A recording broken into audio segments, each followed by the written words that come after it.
women in history I never heard of and wouldn't be surprised if you haven't either. Today, let's talk about Aurora Quezon. Aurora Quezon was born in 1888 and passed away in 1949. She is recognized as the Philippines' second First Lady, but the first to be called first. Oh, and based on everything I was able to find, she also set the bar really high for any other presidential spouse that followed in her footsteps. Aurora was born in Baler, in the Philippines. When she was young, there was this group called the Katipunan. They were, quote, a revolutionary group whose primary purpose was to achieve independence from Spain, which had been colonizing the Philippines for literal centuries. As you can imagine, Filipinos were kind of over it. So it should be needless for me to say, but clearly I'm saying it anyway. Spain did not like the Katipunan. Now that we've established that, when Aurora was very young, her father was thrown in prison, suspected to be a member of the Katipunan. Side note, I never found proof that he was. Anyway, he ultimately passed away in prison. The family was left destitute. They were living in one room, on a farm, making barely enough to eat. That experience shaped the way that Aurora treated everyone. That's going to be important in a minute here. So Aurora found herself living with her cousin's family. His name was Manuel Quezon, and he was 10 years older than she was. He eventually made a massive mark on the Philippines, but I'll get to that. Now, regardless of their age or position, nearly everyone wanted to be around Aurora. To sum up why, she had, quote, an enchanting personality and an inexhaustible fund of humor that made her conversation brilliant and fascinating. She was also an outstanding student and loved teaching, including native dances to her classmates. Well, she was also the total package because she was really beautiful. So much so that plenty of guys wanted to marry her. She turned them all down. Well, but there was Manuel. He was rather smitten with Aurora. He always made sure she had what she needed. So in 1911, when she said she wanted to be a teacher, he paid for her to go to the Philippine Normal College in Manila. Unfortunately, she had to drop out after only 2 years due to poor health. But leaving school did not mean that she abandoned learning or teaching. She taught anybody who was interested how to speak English. She gathered all of her books and got more, and formed what was, quote, likely the first private library in the Philippines that catered to the cultural needs of the people. Later, she donated her collection, more than 2,000 books, which became part of the Malacañang Library.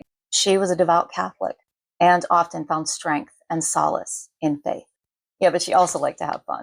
Just one example was when she was older, she rolled the first ball at the brand new Quezon City bowling alley.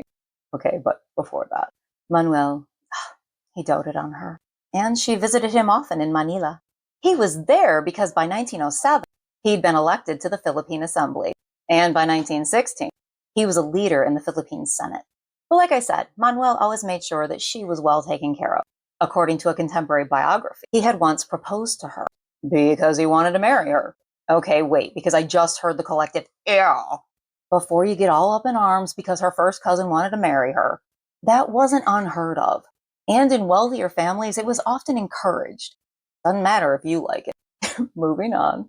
So, proposal. She did want to be with him, but she told him to take it to her mom, get permission. Well, also according to that biography I mentioned, he instead, quote, played a practical joke on Aurora. See, one night he had been at a formal dinner, wearing formal clothing, of course.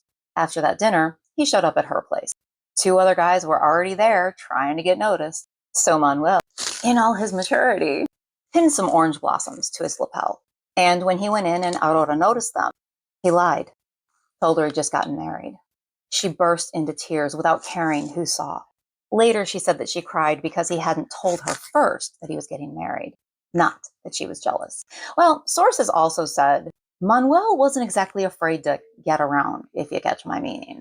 And yet, in 1918, they got hitched. They had 4 kids, 3 of whom lived to adulthood. And regardless of whether or not he was an asshat, she was loyal, a good and dutiful wife. She was kind and generous with her time and money. 'Cause see, Manuel was elected president of the Philippines in 1935, making Aurora First Lady. Like I said at the beginning, if you were paying attention. She and Manuel were the first presidential couple to call Malacañang Palace home. But often, she preferred her more humble house, away from Manila. As First Lady, however, Aurora dedicated herself to public service. She was, quote, gentle and compassionate. She visited hospitals and orphanages, often pitching in to help. In fact, it didn't matter how exhausted she was. She always had time to listen to anyone who needed help, regardless of their bank account size. I know, what was she thinking? She also championed women's issues. Oh, I don't know, like their health, their right to vote, equal education, because she knew, like so many of us, that that's the way to improve women's lives. Can I get a fucking duh? Anyway, she was instrumental in bringing the Girl Scouts to the Philippines. Okay, but World War II. She and Manuel ended up having to leave the Philippines because of the Japanese. Sources said that along the way, they had to hide in tunnels.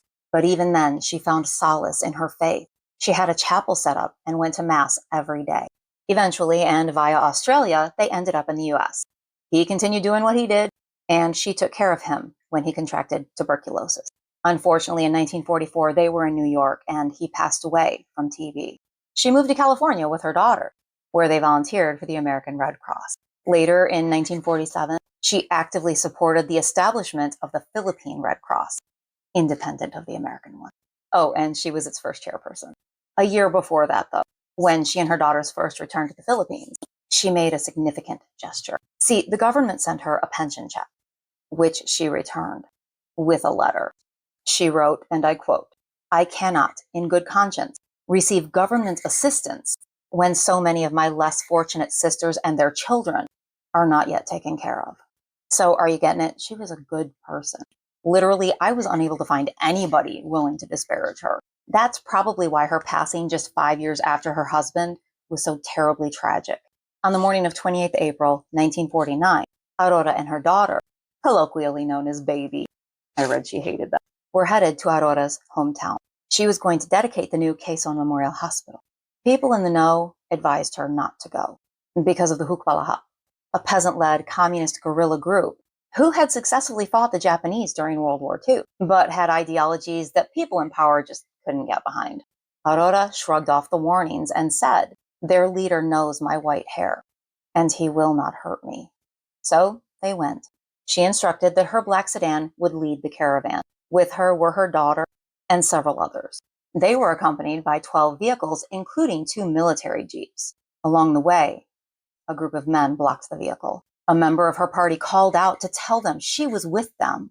The only response they got was machine gun fire. Aurora, her daughter Baby, and 12 other members of her party immediately perished. Others were severely wounded, and their valuables were stolen. There was a worldwide outcry. The life of the generous, humble woman who'd fought for everyone equally had been ended in a senseless act of violence. The sitting Philippine president declared a 9-day mourning period. Survivors of the incident said it was definitely the Hukbalahap. Their leader denied the allegation. He said he would run an independent investigation and punish the guilty. But ultimately, he and his people were held responsible. I ain't gonna lie. Part of me wonders if they weren't just convenient scapegoats. Moving on again. Aurora's remains are buried at the Quezon Memorial Shrine in Quezon City. Today, among other things, you can find a historical marker, streets, schools, and a province in the Philippines is named for her. As of 2025, there's the Doña Aurora Aragon Quezon Legacy Award. She herself posthumously received several awards and honors, including the Gabriela Silang Award. Aurora Quezon left a legacy of kindness, humility, humanitarianism, and service. The world, not only Philippine First Ladies, would do well to take notes and follow in her footsteps.